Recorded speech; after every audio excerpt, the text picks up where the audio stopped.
Kamay na, maglilinis doon. Yan.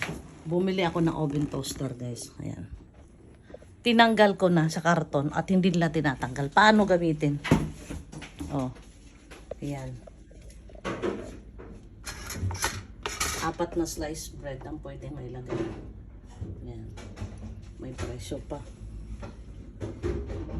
God, wait.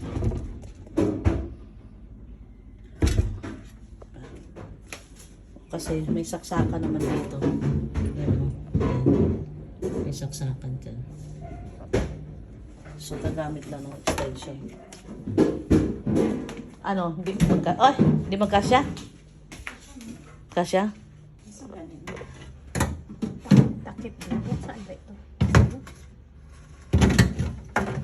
I-ano na lang, babag na lang kung ganyan. Dirini. Oo, dyan na. Ayaw, ipursahan. Ibig sabihin, hindi mo nalapat.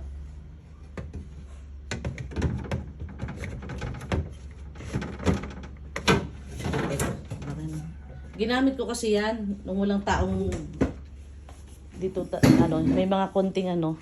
Kaso lang, hindi, ano pala yan, hindi no frost pala yan. Hindi siya set defrost. Hindi. Dali lang yung Akin na yan. Ako na no? Aalin mo pa ba yan, Diyos ko?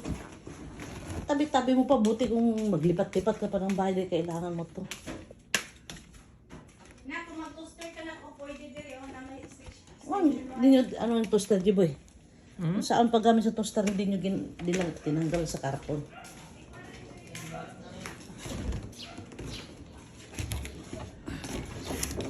Yan. Kami dito guys, every Friday, ang basura namin. Pero sa Cubao, everyday. As in everyday, pati linggo may basura kami sa Cubao. Dito naka-schedule every Friday lang. Kaya kailan pag naglabas ka ng basura dyan, maayos kasi makukomplain ka ng kapitbahay. Yan.